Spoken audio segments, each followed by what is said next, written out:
Di sini saya akan melanjutkan kejelasan dari teman saya yaitu Sige. Di sini saya akan membahas kelebihan dan kekurangan metode Sentry Factor dan forward chaining. Kelebihannya yang pertama itu pengelolaan ketidakpastian. Kombinasi Sentry Factor dan forward chaining dapat menciptakan sistem yang lebih baik dalam mengelola ketidakpastian. Faktor keyakinan dari Sentry Factor membantu menyatakan tingkat keyakinan pada setiap fakta atau aturan. Sementara forward chaining memungkinkan penalaran bertahap. Yang kedua yaitu pengambilan keputusan bertahap. Dengan memadukan forward chaining yang melakukan pengambilan keputusan secara bertahap dan Sentry Factor yang mengakomodasi ketidakpastian, sistem dapat memberikan solusi yang lebih adaptif dan interaktif. Lalu yang ketiga adalah fleksibilitas dan efisiensi. Kombinasi kedua metode dapat memberikan tingkat fleksibilitas yang tinggi dalam menangani berbagai jenis masalah, sambil tetap mempertahankan efisiensi sumber daya dengan menggunakan forward chaining. Lalu selanjutnya adalah kekurangan. Kekurangan yang pertama adalah kompleksitas implementasi. Penggabungan metode ini dapat meningkatkan kompleksitas implementasi sistem pakar. Diperlukan pemahaman yang baik tentang kedua metode dan integrasi yang cermat untuk menghindari konflik atau kebingungan. Lalu kekurangan yang kedua adalah memerlukan sumber daya yang lebih besar. Penggabungan Sentry Factor dan forward chaining mungkin memerlukan sumber daya komputasi yang lebih besar dibandingkan dengan menerapkan satu metode saja. Lalu kekurangan yang ketiga adalah kesulitan pemeliharaan. Sistem yang menggabungkan metode ini mungkin lebih sulit untuk dipelihara dan diperbarui, terutama jika ada perubahan dalam pengetahuan atau aturan. Lalu mengapa menggunakan metode Sentry Factor? Metode ini cocok digunakan untuk sistem pakar yang mendiagnosis sesuatu yang belum pasti. Lalu di sini ada rumus Sentry Factor CF H, E sama dengan MB H, E dikurangi MD H, E. CF H, E atau Sentry Factor dari hipotesis H yang dipengaruhi oleh gejala evidence E. Besarnya CF berkisar antara min 1 sampai dengan 1. Nilai min 1 menunjukkan ketidakpercayaan mutlak, sedangkan nilai 1 menunjukkan kepercayaan mutlak. MB H, E ukuran kenaikan kepercayaan, measure of increased belief terhadap hipotesis H yang dipengaruhi oleh gejala E. Lalu yang selanjutnya ada MD, HE ukuran kenaikan ketidakpercayaan, measure of increased disbelief terhadap hipotesis H yang dipengaruhi oleh gejala E. Lalu langkah-langkah metode Sentry Factor. Yang pertama adalah menerapkan data penyakit, yang kedua adalah menetapkan data gejala penyakit, yang ketiga menetapkan rule, yang keempat melakukan perhitungan, yang kelima adalah memperoleh hasil.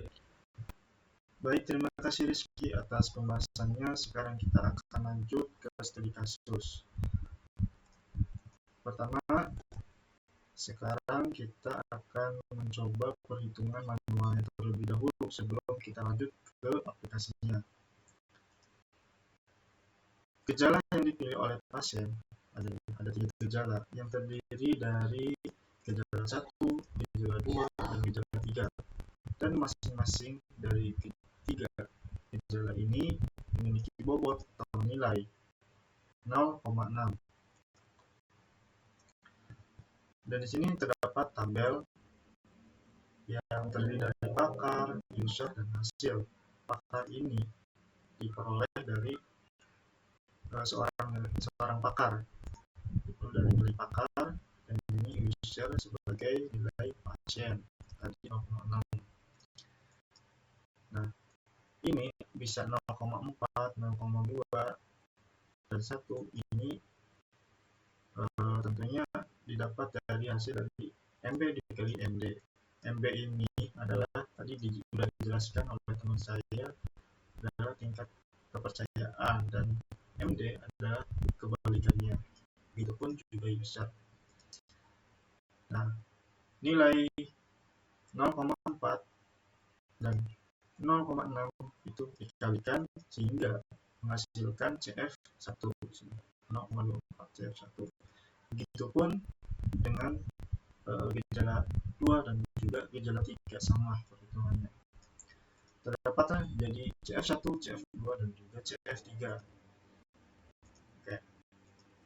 Nah, dan juga di sini karena di sini nilai CF-nya itu adalah positif, maka rumus yang digunakan adalah rumus ini. Keduanya.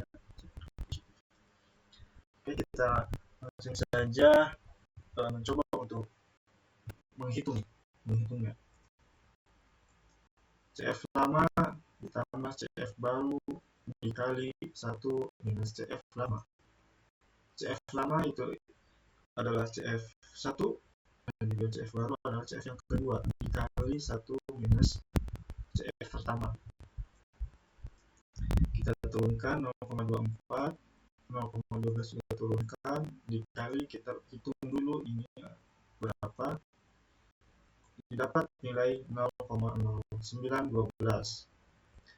Setelah itu kalikan 0,12 dan lalu ditambah 0,24, hasilnya adalah 0,3312. Didapatlah 0,3312. Selanjutnya kita hitung CF ketiga.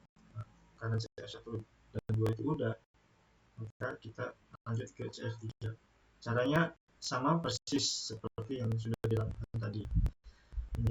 CF pertama itu adalah hasil dari perhitungan CF1 dan juga CF2, dan CF baru ini adalah CF yang ketiga 0,6.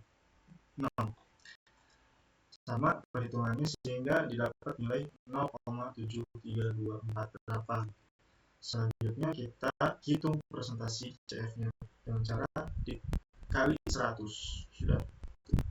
Jadi dari 0,73248 dikali 100 hasilnya adalah 73,25%.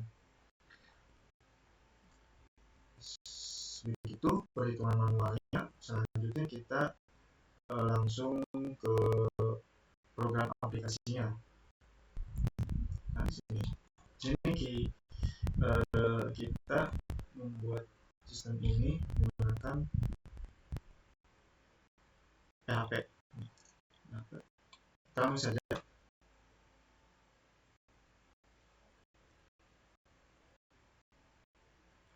Cek tingkat depresi.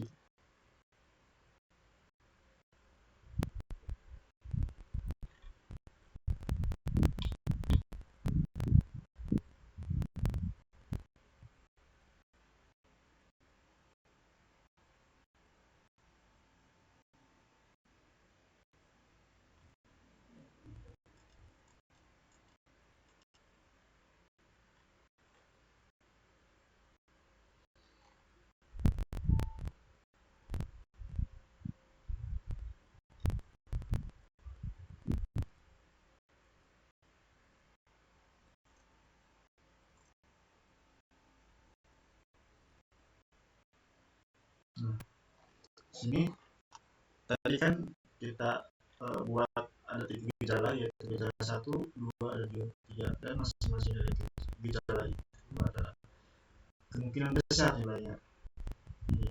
Kemungkinan besar yang 0,6 nilainya sama.